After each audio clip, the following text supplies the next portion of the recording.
Hello বন্ধুরা, আজকে এসছি মণিপুর খড়িখাত। খড়িখাত বলতে আমাদের একটা খনিজের নাম আছে না, কেওলিওনাইট। সেই কেওলিওনাইট কীভাবে মাইনিং হয় বা কীরকমভাবে তৈরি হয়, কেওলিওনাইট থেকে কীরকমভাবে খড়ি প্রস্তুত হয়, যে খড়িটা আমাদের কাজে লাগে। এরকম বিভিন্ন মেকআপ, মেয়েদের যেগুলো মেকআপ বা সৌন্দর্যবর্ধক যে সমস্ত প্রোডাক্টগুলো তৈরি হয়, সেগুলো কীরকমভাবে তৈরি হয়। তো এখান থেকে কীরকমভাবে আমরা আমাদের এখান থেকে মাইনিং হয়ে পড়ে সেই মাইনিংজাত বস্তুগুলো থেকে কীরকমভাবে ওই কেওলিনাইট খনিজটাকে আহরণ করা হয়, সেটাই আজকে এক্সপ্লোর করব। তো দেখো,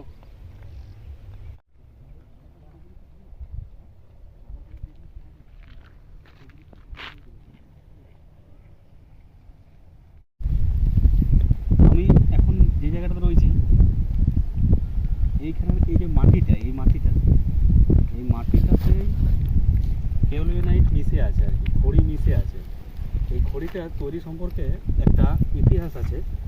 আমাদের এক জিওগ্রাফি স্যার ওরা বলেছিল যে এই জায়গাটায়, এই যে এরিয়াটা যেটা দেখাচ্ছে না, এই এরিয়াটা পুরোটা, এই এরিয়াটাতে, এই জায়গাটাতে একটা সময় খুব বেশি পরিমাণে শামুক হয়েছিল। শামুকের যে খোলকটা যেটা দিয়ে তৈরি, সেটা হচ্ছে ক্যালসিয়াম কার্বনেট। সেই ক্যালসিয়াম কার্বনেট বা ওই চুন জাতীয় পদার্থের যেটা অবশেষ, সেইটা এই মাটির সঙ্গে মিশে জমা হয়ে এই খড়িটা তৈরি হয় এই জায়গাটাতে। এই জায়গাটা যেটা, সেটা মণিপুর। তো মণিপুরের এই জায়গাটাতে এর স্তরটা, এই শামুকের খোলকের স্তরগুলো জমা হয়ে এই খড়িটার সৃষ্টি হয়েছে। এই খড়ি এইখান থেকেই তোলা হয়। এই যেটা দেখেছে, এই যে খালটা যেটা হয়ে গেছে না, এই খালটা হওয়ার কারণ কি, এখান থেকে মাটিটা তুলে নিয়ে যায়। এই মাটির থেকে রিফাইন করে, আমি প্রসেসটা দেখাবো একটু পরেই।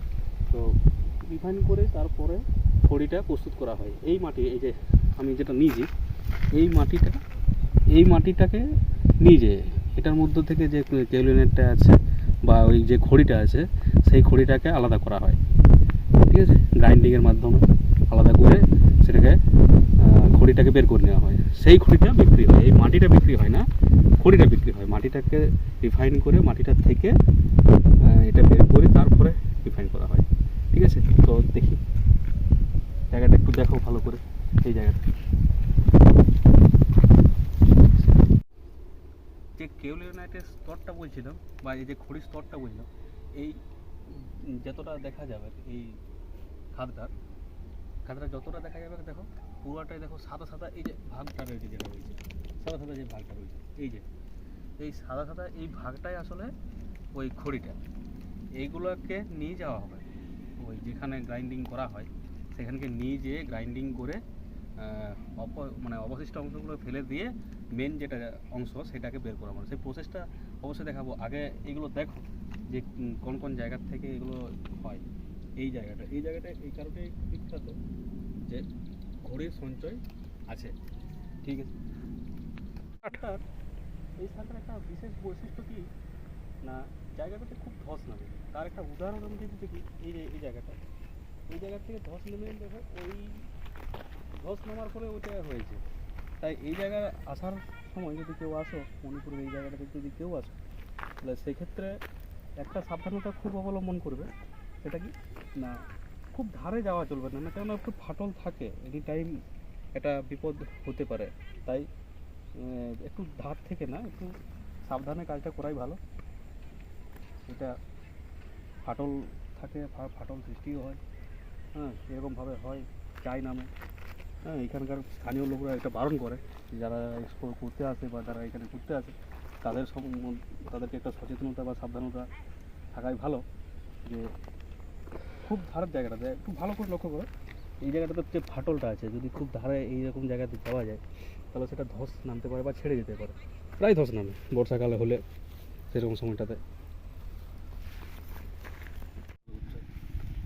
এটা ছাড়া হলো তো, এটা ছাড়া যখন হওয়ার পরে মালটা উঠে বালিতে স্টপ হয়ে যাচ্ছে।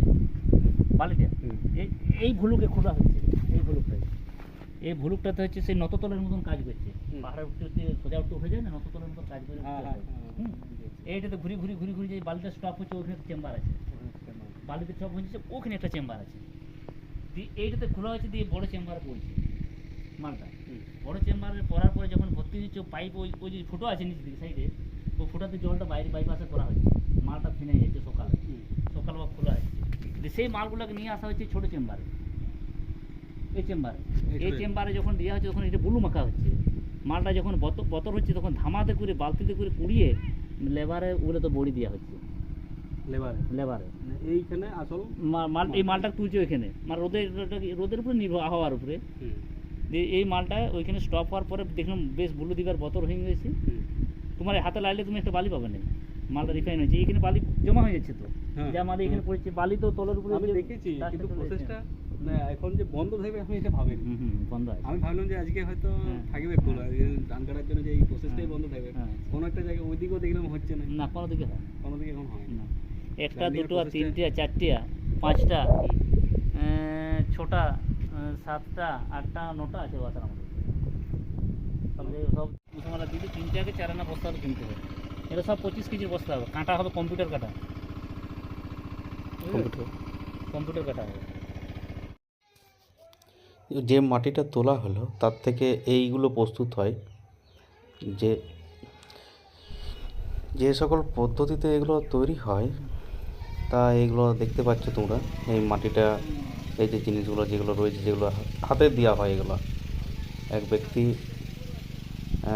দেখো এই ছবিটাতে একটা গাইন একজন জল দিচ্ছে, জলের মাধ্যমে ওই যে এই নলাটার মাধ্যমে, এই চিত্রটার মাধ্যমে যাচ্ছে, এই চিত্রটার মাধ্যমে গিয়ে ওই যে এই যে এই যে টবগুলো রয়েছে, সিমেন্টের তৈরি টবগুলো, এই টবগুলোতে ওগুলো জমা হবে।